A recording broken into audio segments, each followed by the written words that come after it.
గుండె సంరక్షణ కోసం మరింత జాగ్రత్త తీసుకోవడం అవసరం. ప్రకాశం, నెల్లూరు, కర్నూలు జిల్లాల్లో తొలిసారిగా ఆస్టర్ రమేష్ హాస్పిటల్స్ ఒంగోలులో అత్యాధునిక 160 స్లైడ్స్ UCT 780 స్కానర్ అందుబాటులోకి తెచ్చాయి. Computerized tomography, coronary angiography, CTCA దీనివల్ల సాధ్యమవుతుంది. CTCA పరీక్ష వల్ల గుండెకు రక్త సరఫరా చేసే కరోనరీ ఆర్టరీస్ కి జబ్బు చేసిందేమో తెలుసుకోవచ్చు. గుండెపోటు వస్తుందన్న దానికి అదే తొలి హెచ్చరిక.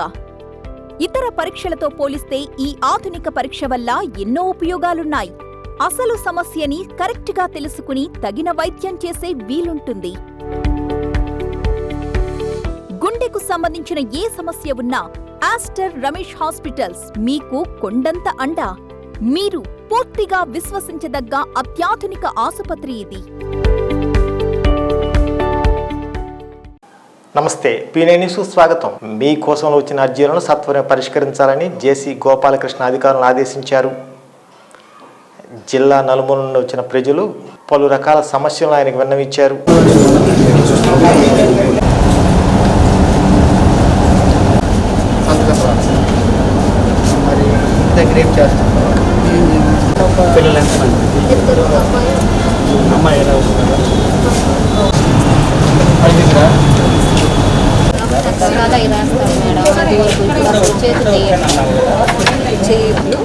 విభిన్న ప్రతిభావంతులు, హిజ్రాలు మరియు వయోవృద్ధుల సంక్షేమ శాఖ ఈరోజు సోమవారం గ్రీవెన్స్కి కురుచే మనీంద్ర అనే బాబు పెన్షన్ ఎన్హాన్స్ కోసము మరియు వీల్చైర్ కోసం వచ్చారు.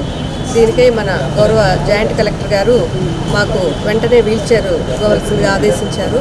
మేము వీళ్ళకి వెంటనే వీల్చైర్ అందజేస్తామని తెలియజేస్తున్నాం. థ్యాంక్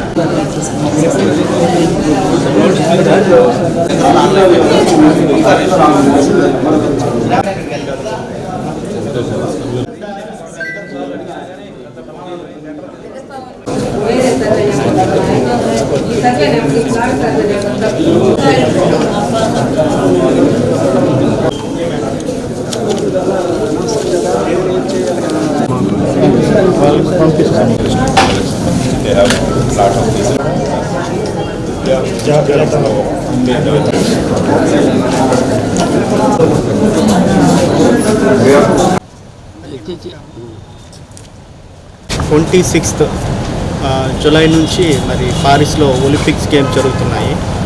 మన ఆంధ్రప్రదేశ్ రాష్ట్రం నుంచి 5 మంది పార్టిసిపేట్ చేస్తున్నారు. అందులో PV సింధు గారు, సాత్విక్ గారు, జ్యోతి గారు, జ్యోతికా శ్రీ గారు, ధీరజ్ గారు. వీళ్ళందరికీ ఆల్ ద బెస్ట్. మంచి మెడల్స్ తేవాలని మరి జిల్లా యంత్రాంగం తరఫున, జిల్లా తరఫున మరి మేము ఆల్ ద బెస్ట్. సైనికునిగా పుట్టి దేశం కోసం మరణించడం కంటే మరో అదృష్టం ఇంకొకటి ఉండదని, మాజీ సైనికులుగా దేశ సేవలో పనిచేసేమన్న తృప్తి చనిపోయేంత వరకు ఉంటుందని NDRF director colonel PC Reddy అన్నారు. Kargil Vijay Diwas silver jubilee celebration సందర్భంగా ప్రకాశం జిల్లా మాజీ సైనికుల వెల్ఫేర్ సంఘం ఆధ్వర్యంలో అంబేద్కర్ భవన్ లో నిర్వహించిన కార్యక్రమంలో ఆయన ముఖ్య అతిథిగా పాల్గొని ప్రసంగించారు. కార్గిల్ యుద్ధంలో మరణించిన సైనికుల స్మృతి చిహ్నానికి నివాళులర్పించారు. జిల్లాలో వీరుల స్మారక స్తూపం ఏర్పాటు చేయడం కోసం తన వంతు కృషి చేస్తానని తెలిపారు. మాజీ సైనికుల సంక్షేమానికి ప్రభుత్వ పరంగా ఏం చేయాలో వాటన్నిటిని చేసేందుకు ప్రయత్నిస్తున్నానని తెలిపారు. ఈ కార్యక్రమంలో జిల్లా సైనిక సంక్షేమ అధికారి M రజనీ కుమారి, జాతీయ ISM coordinator committee chairman Lingala Jagan Reddy, AP PSM defence veterinary association chairman Neppali Nageswararao, children specialist doctor Boddapati Venkateswararao, gynaecologist doctor Kalpana, Aster Ramesh hospital superintendent doctor Vamsikrishna, legal advisor Venkateswarlu తదితరులు పాల్గొన్నారు. అనంతరం మాజీ సైనికులను సత్కరించారు.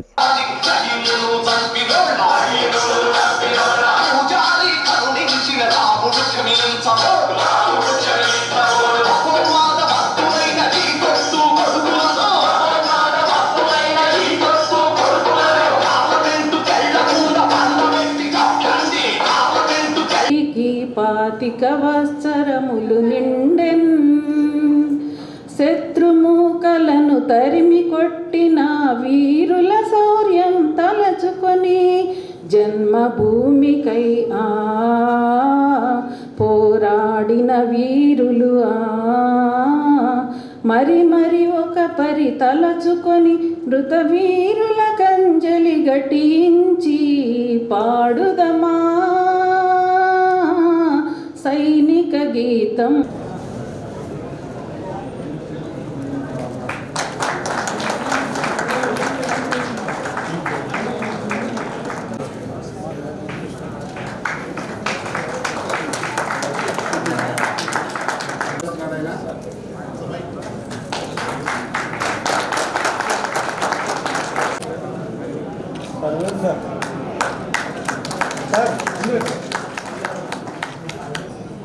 మనకు అంతరాయం కలగజేయడానికి వాళ్ళు బంకర్స్ అన్నీ తయారు చేసుకున్నారు. మనం ఒక పక్కన పీస్ స్టాప్ జరుగుతుంది, రెండో పక్కన బంకర్స్ తయారు చేసుకున్నారు రెడీగా. ఆ పరిస్థితిలో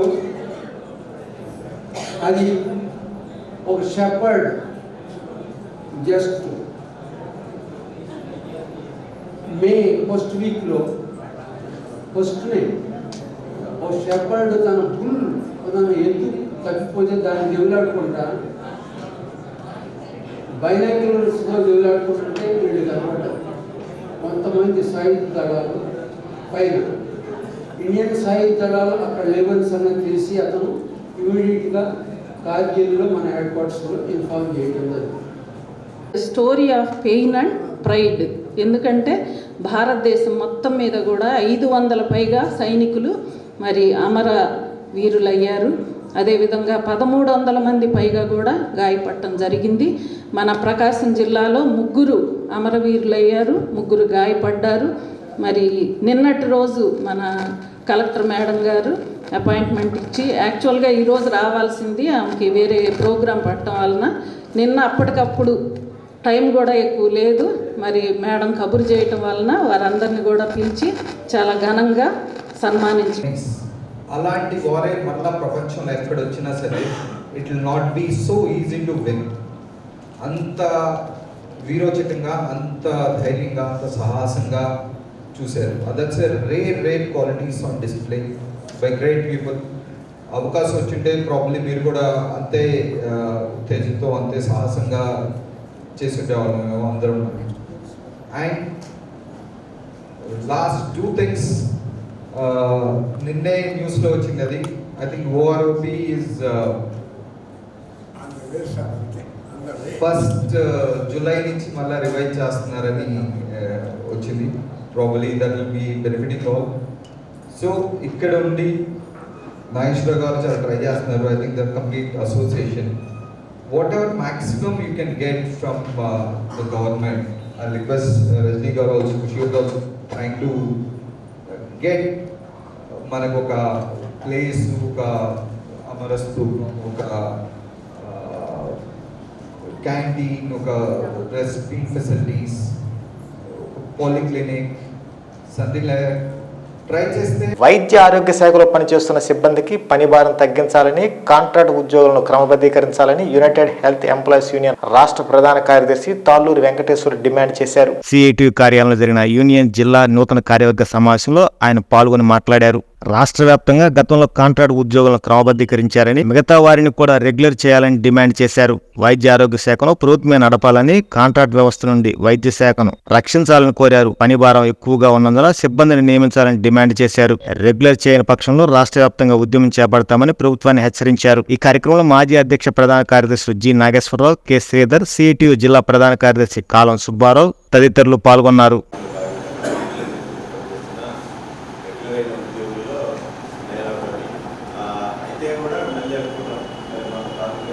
జిల్లా మహాసభ జరుపుకుంటున్నాము.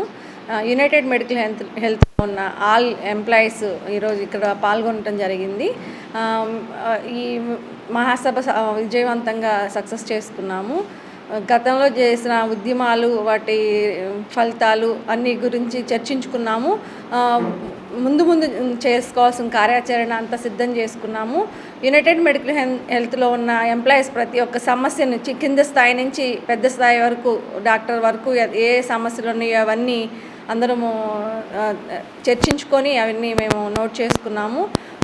ముందు కాంట్రాక్ట్ వ్యవస్థ గురించి చర్చించుకున్నాం. కాంట్రాక్ట్ ఎంప్లాయీస్ చాలామంది ఈ సంఘంలో రెగ్యులర్ అయి ఉన్నారు. వాళ్ళందరికీ కూడా ఈరోజు గౌరవించడం జరుగుతూ ఉంది. మళ్ళీ చనిపోయిన వాళ్ళకి గత మహాసభ నుంచి మహాసభలోపు ఎవరైతే చనిపోయి ఉన్నారో వాళ్ళందరికీ ఆత్మశాంతి కోసం కొంచెం మౌనం పాటించడం జరిగింది. United medical health employees CIT union అండర్లో పనిచేస్తూ ఉన్నాము. సిఐటి అండదండ ఎప్పుడు మాకు ఉంటుంది. మమ్మల్ని వెన్నంటి నడిపిస్తా ఎంప్లాయీస్ అందరి కొరకు, కాంట్రాక్ట్ ఎంప్లాయీస్ కానీ రెగ్యులర్ ఎంప్లాయీస్ కానీ అందరికీ వరకు పనిచేస్తూ మాకు ఏ డిమాండ్స్ ఉన్నా ఏ కోరికలు ఏ ఉన్నా మా పోరాటంలో భాగంగా గతంలో దివంగత నేత రాజశేఖర రెడ్డి గారు కొంతమందిని రెగ్యులర్ చేశారు. ఆ తర్వాత మరో పోరాటం చేస్తే స్టాఫ్ నర్సులు కొంతమందిని చేశారు. ఆ తర్వాత పోరాటం కంటిన్యూ చేస్తూ వస్తుంటే మహిళా ఆరోగ్య కార్యకర్తలను కొంతమందిని చేశారు. ఆ తర్వాత వచ్చిన పాలకులు ఆయా సందర్భాల్లో హామీలు ఇస్తూ మేము వస్తే కాంట్రాక్ట్ విధానాన్ని లేకుండా చేస్తాం, అందరినీ రెగ్యులర్ నియామకాలు చేపడతామని చెప్పి క్రమంగా వస్తూ అలా కాలయాపన చేసుకుంటూ వస్తున్న పరిస్థితి కనపడతా ఉంది. వీరందరికీ సకాలంలో జీతాలు కూడా ఇచ్చేవాళ్ళు కాదు. సంవత్సరాల తరబడి జీతాలు పెండింగ్ పెట్టుకుంటూ ఒకసారి బడ్జెట్ ఇస్తే కంటిన్యూషన్ ఆర్డర్ ఉండదు, కంటిన్యూషన్ ఆర్డర్ ఉంటే బడ్జెట్ ఉండదు. ఈ రకంగా సంవత్సరాల తరబడి వేతనాలు కూడా సమస్య ఉన్నప్పుడు మరి పోరాడి వాటన్నింటిని కూడా సాధించుకోవడం జరిగింది. ఇక్కడ ప్రకాశం జిల్లాలో కూడా మనకి అత్యున్నతమైన వైద్యశాల అయిన రిమ్స్ హాస్పిటల్లో కూడా పెద్ద ఎత్తున ఆ రోజు ఉద్యోగులను తొలగించిన రోజు 52 రోజులు పోరాడి మరి వాళ్ళందరినీ కూడా మళ్ళీ ఉద్యోగాల్ని కాపాడుకోవడం జరిగింది. ఆ క్రమంలో ఆ పోరాటంలో నుంచి 250 మంది స్టాఫ్ నర్సులు ఆ రోజు ప్రభుత్వం నియమించడం జరిగింది, రెగ్యులర్ స్టాఫ్ నర్సుల్ని. ఇట్లా అనేక విజయాల్ని మన ఈ జిల్లాలో మనం సాధించడం జరిగింది. ఇప్పుడు కూడా ప్రధానంగా అయితే ఇప్పుడు ప్రజెంట్ ముఖ్యమంత్రి గారు చంద్రబాబు నాయుడు గారికి ఒక అప్పీల్ చేస్తున్నాం. మీరు అత్యున్నతమైన మెజారిటీతోటి ఈ రాష్ట్రంలో పరిపాలన మొదలుపెట్టారు, వెల్కమ్ చేస్తున్నాం, స్వాగతిస్తున్నాం. ఎందుకంటే ఉద్యోగస్తులు మీ మీద ఎన్నో ఆశలు పెట్టుకొని మరి మిమ్మల్ని ఈరోజు అధికారంలోకి తీసుకురావడం జరిగింది. గతంలో జగన్మోహన్ రెడ్డి గారు కొంతమందిని రెగ్యులర్ చేశారు, మరి మిగిలిపోయిన వాళ్ళు చాలామంది ఉన్నారు. ఈరోజు లక్షలాది మంది కాంట్రాక్ట్ అవుట్సోర్సింగ్ వ్యవస్థలో ఉన్నారు. మరి ఒక నానుడు ఏంటంటే, ఒక చర్చ ఏంటంటే మీ దృష్టికి తీసుకొస్తున్నాం గౌరవ ముఖ్యమంత్రి చంద్రబాబు నాయుడు గారికి. మీ ద్వారానే ఈ రాష్ట్రంలో, ఉమ్మడి రాష్ట్రంలో కాంట్రాక్ట్ వ్యవస్థ మొదలైందని చెప్పి ప్రజలు చర్చించుకుంటూ ఉంటారు. ఈరోజు ఈ మహాసభ వేదిక నుంచి మిమ్మల్ని రిక్వెస్ట్ చేస్తున్నాం, అయ్యా మీరు దయచేసి ఎవరినైతే కాంట్రాక్ట్ ఈ వైద్యారోగ్య వ్యవస్థలో కాంట్రాక్ట్ అవుట్సోర్సింగ్ పద్ధతిలో నియమింపడ్డారో వీరందరినీ కూడా మీరు రెగ్యులర్ చేస్తారని చెప్పి, ఆ విధంగా మీరు చేయని పక్షంలో తప్పకుండా రెగ్యులర్ చేసేదానికోసం మేము పోరాటాలు నిర్మిస్తామని చెప్పి చెప్తా ఉన్నాం.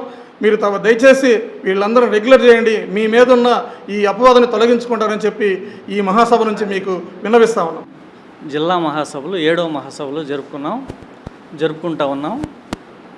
ఈ సందర్భంగా వైద్య ఆరోగ్య ఉద్యోగుల సమస్యల పరిష్కారానికి ఈ జిల్లాలో United medical and health employees union చేసిన కృషి ఫలితంగానే ఈ కాంట్రాక్టు ఉద్యోగులందరూ కూడా రెగ్యులర్ కావడం జరిగిందని, వారికి సంబంధించి ఈరోజు సన్మాన కార్యక్రమం కూడా పెట్టుకోవడం జరిగింది. వైద్య ఆరోగ్య ఉద్యోగుల సమస్యల పరిష్కారంలో United medical and health employees union ఈ జిల్లాలో ఎప్పుడూ ముందుండి కృషి చేస్తూ ఉందని చెప్పి నేను ఈ సందర్భంగా తెలియజేసుకుంటా ఉన్నాను. మరోసారి మా మహాసభ ద్వారా ఈ ఉద్యోగుల సమస్యల పరిష్కారం కోసం బాగా కృషి చేస్తూ యూనియన్ కూడా సమైక్యంగా ఉద్యోగుల సమస్య. ప్రకాశం జిల్లా అభివృద్ధి కోసం 10,000 కోట్ల రూపాయల నిధులు మంజూరు చేయాలని, అమరావతికి 15,000 కోట్ల రూపాయలు అప్పుగా కాకుండా నేరుగా నిధులు కేటాయించాలని, పోలవరం ప్రాజెక్టుకు కేంద్ర ప్రభుత్వం సంపూర్ణ బాధ్యత వహించాలని కోరుతూ సిపిఎం ఆధ్వర్యంలో ఒంగోలు డిపో వద్ద నిరసన కార్యక్రమం నిర్వహించారు. ఈ కార్యక్రమానికి ఒంగోలు నగర సిపిఎం కార్యదర్శి జి రమేష్ అధ్యక్షత వహించారు. సిపిఎం జిల్లా కార్యదర్శి హనీఫ్ మాట్లాడుతూ కేంద్ర ప్రభుత్వం 7వసారి బడ్జెట్ పెట్టామని గొప్పగా చెప్తున్నా రాష్ట్రానికి వనగూరింది ఏమీ లేదని అన్నారు. 15,000 కోట్ల రూపాయల నిధులు ప్రకటించామని గొప్పగా చెప్పుకుంటున్నా కేంద్ర ప్రభుత్వం అది కేవలం అప్పుగా ప్రకటించడం దురదృష్టకరమన్నారు. వెనుకబడి జిల్లాలో ప్రకాశం జిల్లా ఒకటని, ప్రకాశం జిల్లాకు 10,000 కోట్ల రూపాయల నిధులు కేటాయించి అభివృద్ధి చేయాలని డిమాండ్ చేశారు. బడా పారిశ్రామికవేత్తల నుండి పన్ను వసూలు విషయంలో మేనమేషాలు లెక్కించకుండా ముక్కుపిండి వసూలు చేయాలని డిమాండ్ చేశారు. ఆంధ్రప్రదేశ్ విభజన హామీలు నెరవేర్చాలని, ప్రత్యేక హోదా ప్రకటించాలని వారు కోరారు. ఈ కార్యక్రమంలో సిపిఐ జిల్లా కార్యదర్శి వర్గ సభ్యులు జీవి కొండారెడ్డి, ఎస్కే మాబు, ప్రజా సంఘాల నాయకులు కంకణాల ఆంజనేయులు, కంకణాల రమాదేవి, జి ఆదిలక్ష్మి, చీకటి శ్రీనివాసరావు, జి శ్రీనివాసరావు, అత్తంటి శ్రీనివాసరావు, వివిధ ప్రజా సంఘాల నాయకులు తదితరులు పాల్గొన్నారు. కేంద్ర బడ్జెట్ ను కేటాయించాలి. అమరావతికి వెనుకబడి జిల్లాకు 10,000 కోట్ల రూపాయలు. వెనుకబడి జిల్లాకు 10,000 కోట్ల రూపాయలు.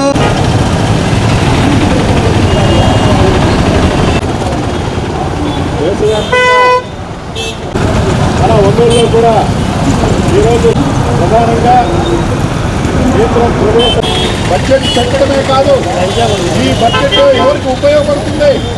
మొత్తం లక్షల కోట్ల రూపాయలు కార్పొరేట్ సంస్థలకి పన్నులు రాయితీలు ఇస్తా ఉన్నారు. అదే క్రమంలో సామాన్యులకు చూస్తే ఆహార సబ్సిడీల మీద ఇచ్చినటువంటి బడ్జెట్ని కోత పెట్టారు. అట్లాగే అదేవిధంగా సాంఘిక సంక్షేమం పెంచి పోషిస్తూ ఉన్నాడు మోడీ. కాబట్టి ఇటువంటి ముఖ్యంగా మన ఆంధ్ర రాష్ట్రానికి సంబంధించినటువంటి విషయాలను పరిగణనలో తీసుకుంటే మనకేం మిగిలింది అనేటువంటిది ఆంధ్రప్రదేశ్కు సంబంధించి విభజించబడిన తర్వాత అనేక తరహా సమస్యలు ఉత్పన్నమవుతూ ఉన్నాయి. అప్పుల కుప్పగా మారిపోతూ ఉన్నది. కేంద్రం నుంచి రావాల్సిన సాధారణ గ్రాంట్లు డబ్బులు తప్పితే అవి కూడా సక్రమంగా రావట్లేదు. జీఎస్టీ ప్రకారం పనులన్నీ కానీ ఇతర పేదలకు వచ్చేటువంటి అన్నిట్లో కోతలు విధించడం అనేటువంటిది జరిగింది. ముఖ్యంగా చూస్తే దళితులకు, మైనారిటీలకు, అదే విధమైనటువంటి పద్ధతిలో క్రిస్టియన్లకు వాళ్ళకి ఇచ్చేటువంటి గ్రాంట్స్ మొత్తం కూడా తగ్గించడం అనేటువంటిది జరిగింది. ఈ విధమైనటువంటి పద్ధతిలో మొత్తం కేంద్ర ప్రభుత్వం మొదటి నుంచి కార్పొరేట్లకు ఊడిగం చేసేటువంటి పద్ధతిలో ఈ బడ్జెట్ ఉంటుంది. ముఖ్యంగా నిర్మలా సీతారామన్ గారు లేకపోవడం విచారకరమైనటువంటి అంశం. అదేవిధంగా రాజధాని అభివృద్ధికి 15,000 కోట్లు అప్పు ఇప్పిస్తామని చెప్పి చెప్పడం అనేటువంటిది సరైనటువంటిది కాదు. ఆ 15,000 కోట్లు గ్రాంట్గా మార్చాలి, గ్రాంట్ ఇవ్వాలి. అదేవిధంగా పోలవరానికి నిధులు కేటాయించాలి. అట్లాగే వెనకబడ్డ జిల్లా ప్రకాశం జిల్లాను వెనకబడ్డ జిల్లాల జాబితాలో చేర్చారు. కానీ దీనికి గ్రాంట్ విషయం ఏమిటి? ఈ యొక్క గ్రాంట్ ప్రస్తావన చేయలేదు. అందుకనే సిపిఎం పార్టీ మొదటి నుంచి డిమాండ్ చేస్తుంది 10,000 కోట్ల రూపాయలు ఇవ్వాలని కోరుతా ఉంది. కాబట్టి ప్రకాశం జిల్లాను అభివృద్ధి చేసుకోవడం కోసం 10 గ్రాంట్స్ కావాలి. ఇది ఆలోచించాలి. రివైజ్ బడ్జెట్లో ఖచ్చితంగా ప్రకాశం జిల్లాకు 10,000 కోట్లు కేటాయించాలి. అదేవిధంగా రాష్ట్రానికి రాజధానికి కేటాయించిన 15,000 కోట్ల రూపాయలని దాన్ని గ్రాంట్గా మార్చాలని చెప్పి సిపిఎం పార్టీ డిమాండ్ చేస్తూ ఈ యొక్క బీజేపీ ప్రవేశపెట్టిన ప్రజా వ్యతిరేక బడ్జెట్ని వ్యతిరేకిస్తారు. కేంద్ర ప్రభుత్వం తీసుకొచ్చిన నూతన నేర చట్టాలను ప్రజల్లోకి తీసుకెళ్లి వారికి అవగాహన కల్పించనున్నట్లు సుపరిపాలన వేదిక అధ్యక్షులు మాగులూరి నాగేశ్వరరావు తెలిపారు. స్థానిక ఆంధ్రకేసరి విద్యా కేంద్రంలో ఏర్పాటు చేసిన సుపరిపాలన వేదిక సర్వసభ్య సమావేశంలో ఆయన పాల్గొని మాట్లాడారు. ప్రభుత్వ విధి విధానాల్లో ఏమైనా లోపాలు ఉంటే అధికారుల దృష్టికి తీసుకెళ్లనున్నట్టు తెలిపారు. ఇటీవల ప్రకటించిన కేంద్ర బడ్జెట్ రాష్ట్రాభివృద్ధికి జీడీపీ వృద్ధి చెందేలా ఆశాజనకంగా ఉందని వివరించారు. న్యాయ సలహాదారులు శంకర సాయిబాబు మాట్లాడుతూ కొత్త నేర చట్టాలపై అవగాహన కల్పించారు. ఈ కార్యక్రమంలో కార్యదర్శి చిట్టెం వెంకటేశ్వర్లు, కోశాధికారి చెక్క రంగనాథం తదితరులు పాల్గొన్నారు.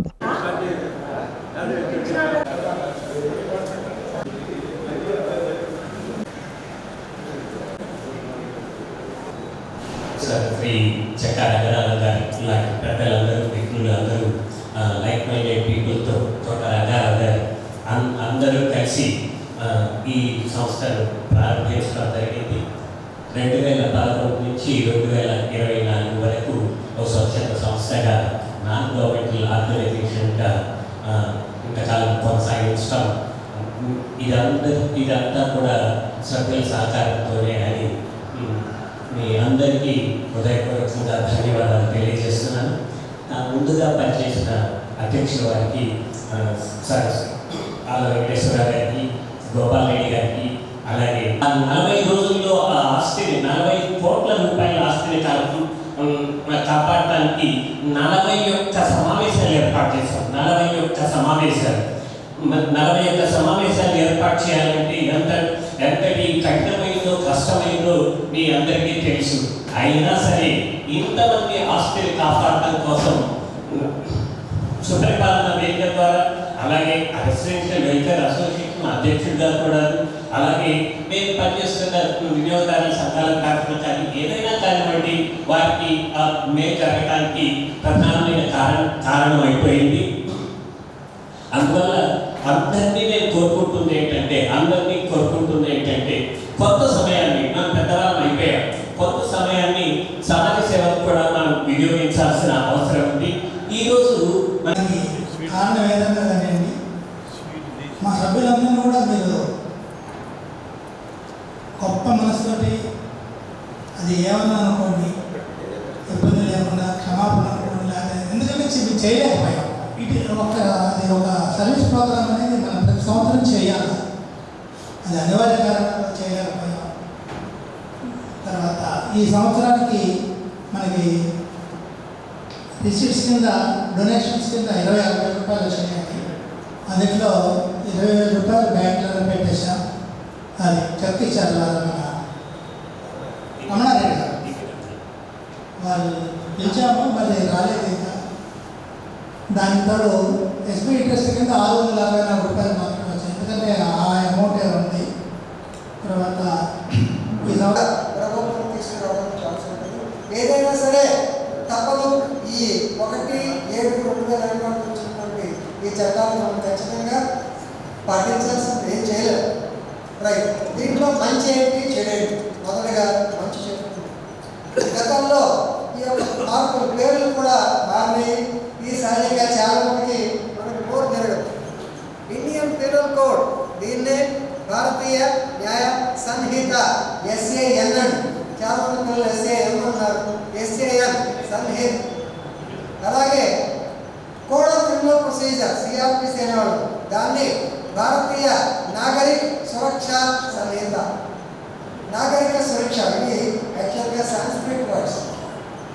మూడవది ఇండియన్ ఎవిడెన్స్ యాక్ట్, దాన్ని భారతీయ సాక్ష్య అధినియం.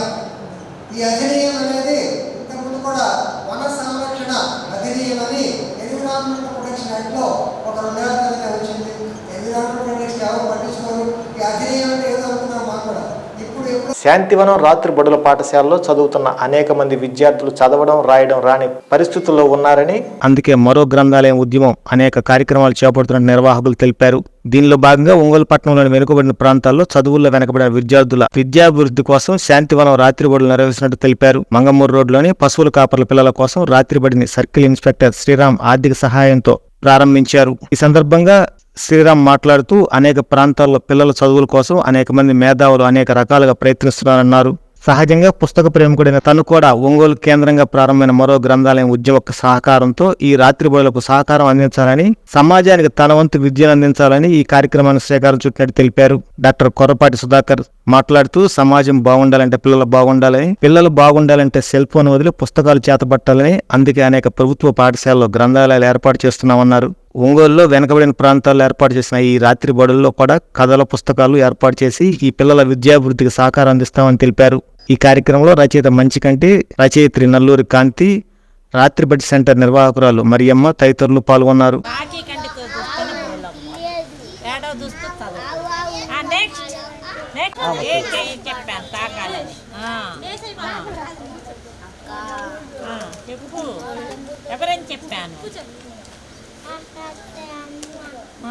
అమ్మలో అమ్మలో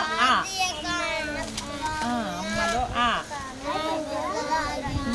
చిక్కుపడద్దు. అమ్మలో ఆవులా అమ్మలో ఆవులా అమ్మలో ఆవులా.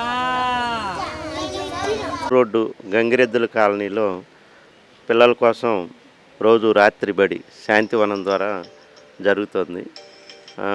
దీనిని మంచికంటి గారు, తర్వాత కాంతి గారు యాక్టివ్గా ఇక్కడ జరిగేటట్టు చూస్తున్నారు.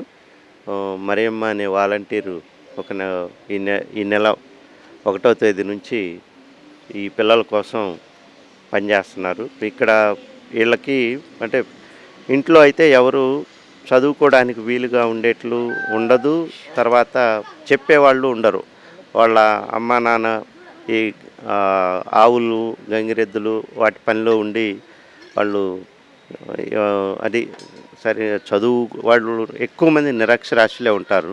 సో వాళ్ళకి ఉపయోగపడే విధంగా ప్రతిరోజు రాత్రి పిల్లలకి చిన్నపిల్లలు 2వ తరగతి 3వ తరగతి 1వ తరగతి 5వ తరగతి లోపు ఉన్న పిల్లలకి మంచి పని అంటే ఈ చదువు నేర్చుకోవడం కోసం రోజు ఈ కార్యక్రమాన్ని చేస్తున్నాం. శాంతివనం రాత్రి బడి అనే పేరుతో ఈ పిల్లల్ని వృద్ధిలోకి తీసుకురావాలనే ఉద్దేశంతో మంచికంటి వెంకటేశ్వర రెడ్డి గారు శాంతివనం అనే సంస్థ పేరు మీద ఒక అద్భుతమైన కార్యక్రమం చేస్తున్నారు. చిన్నపిల్లలకి ముఖ్యంగా కొద్దిగా స్లమ్ ఏరియాస్లో ఉండే పిల్లలకి విద్యా సౌకర్యాలకు దూరంగా ఉండే పిల్లలకి ఆయన పుస్తకాలు ప్రొవైడ్ చేసి సాయంత్రం పూట వాళ్ళ చేత పుస్తకాలు చదివించడం అలవాటు చేయడం అనే కార్యక్రమం పెట్టుకున్నారు. చాలా అద్భుతమైన ప్రోగ్రాం ఇది. ఎందుకంటే పుస్తకాలు చదువుతుంటే పిల్లలకి జిజ్ఞాస పెరుగుతుంది, ఆసక్తి పెరుగుతుంది, ఎందుకు ఏమిటి అని తెలుసుకోవాలని వాళ్ళకి ఇది కలుగుతుంది, కుతూహలం కలుగుతుంది. కాబట్టి పుస్తకాలు చదవడం ఈ కాలంలో తక్కువైపోయింది. Electronic articles, gadgets, cell phones వచ్చిన తర్వాత ఈయన మంచి సదుద్దేశంతో వెంకటేశ్వర రెడ్డి గారు ఈ మంచి కార్యక్రమం పెట్టారు. దీనికి మేము కూడా సహకరిస్తాము. ఈ పిల్లలందరూ ఈ పుస్తకాలు ఈ గ్రంథపట ఇవన్నీ చదివి వాళ్ళు వివేకవంతులై వాళ్ళ సమాజాన్ని భావి పౌరులుగా తీర్చిదిద్దుతారని భావిస్తున్నాను. Thank you. మరో గ్రంథాలయ ఉద్యమం పిల్లల చేత, ముఖ్యంగా పాఠశాల పిల్లల చేత, ప్రభుత్వ పాఠశాల పిల్లల చేత చదివించడం అనేది ఒక కార్యక్రమంగా గత సంవత్సరం నుంచి తీసుకొని నిర్వహించడం జరుగుతూ ఉంది. దీనికి అనేక ప్రయోగాలు చేస్తూ ఉన్నాం. ఇప్పుడు పాఠశాలల్లో పిల్లలకి చదవటం అనేది రాకపోవటం వలన నల్లూరి ఈ మరో గ్రంథాలయం తరపున దాదాపు జనవరి నుంచి అనుకుంటున్నాము ఇట్లా స్కూల్స్ పెట్టాలి, రాత్రిపూట ఈవినింగ్ స్టడీ లాగా పెట్టాలి అని. అది ఇప్పటికి నెరవేరింది. ఈ స్కూలు స్టార్ట్ చేయడానికి మన సిఐ శ్రీరామ్ గారు వాలంటరీకి కావాల్సిన శాలరీస్ అవన్నీ ఇస్తామన్నారు. ఇది మా మరో గ్రంథాలయం తరపున ఇలా పెట్టడం మా మొదటి కళ తీరినట్టు అయినది. త్వరలో మరో సెంటర్ని ఏర్పాటు చేస్తాము. దీన్ని ఎంత డెవలప్ చేసేది అనేది మా టీచరు మరియమ్మ మీద ఆధారపడి ఉన్నది. అయితే ఈ పిల్లలు చాలా పేదరికం, కానీ చదువులో కూడా చాలా పేదరికంగా ఉన్నారు. ఇప్పటికీ వాళ్ళకి ఆల్ రావట్లేదు. ఇంగ్లీష్ 3rd క్లాస్ అయినా రాయటం ఎట్లాగా తెలియదు. వీళ్ళు సాయిబాబా స్కూల్ అని ఒక స్కూల్లో చదువుతున్నారు.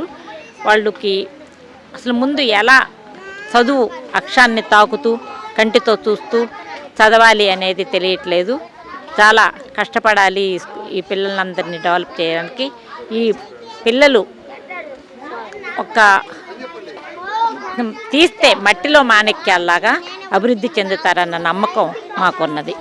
థ్యాంక్ యూ అందరికీ. ఇచ్చిన సార్ గారికి నా ధన్యవాదాలు. రాత్రిబడి తరపున మినిమం ఖచ్చితంగా 15 మంది పిల్లలు ఇక్కడికి వస్తూ ఉంటారు. 15-20 మంది పిల్లల దాకా వస్తారు. ఇప్పుడే కొంచెం కొంచెంగా వాళ్ళకి అన్నీ నేర్పించడం జరుగుతుంది. దీనికి నా సాయశక్తుల పిల్లల్ని ఇంకా ఇంక్రీజ్ చేసి బాగా చదవడానికి సహకరిస్తానని ఈ అవకాశం ఇచ్చినందుకు. స్థానిక సివిఎన్ రీడింగ్ రూమ్ నందు ఒంగోలు FM వారి ఆధ్వర్యంలో నిర్వహించిన సినీ సంగీత విభావారి ప్రేక్షకులను అలరించింది. గాయని గాయకులు ఆలపించిన సినీ గీతాలు అలరించాయి.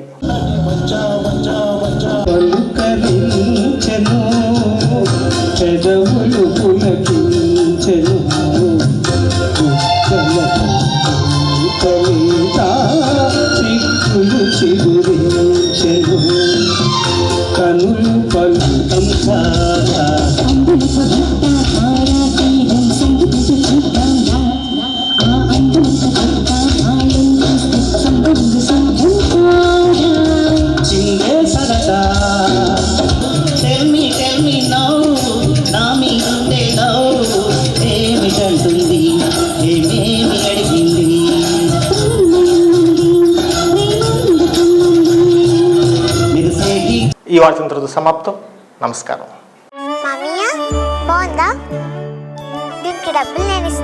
ఆహా, ఇప్పుడు ఇలా దాచుకోవాల్సిన అవసరం లేదు. అవునా? మరి Malabar golden diamonds golden Bloom plan తో మీ సౌకర్యానికి తగ్గట్టుగా ప్రతి నెల చెల్లించొచ్చు. 11 నెలల తర్వాత అంతవరకు మీరు జమ చేసుకున్న డబ్బుతో బంగారం తీసుకోవచ్చు. 18% వరకు తరుగు ఛార్జీలు చెల్లించాల్సిన అవసరం కూడా లేదు. మరి ఇప్పుడు ఏం చేద్దాం? అంకుల్, ఒక గోల్డెన్ బ్లూమ్ ప్యాక్ చేయండి. నా కుటుంబం, నా సంబరం, నా మలబార్.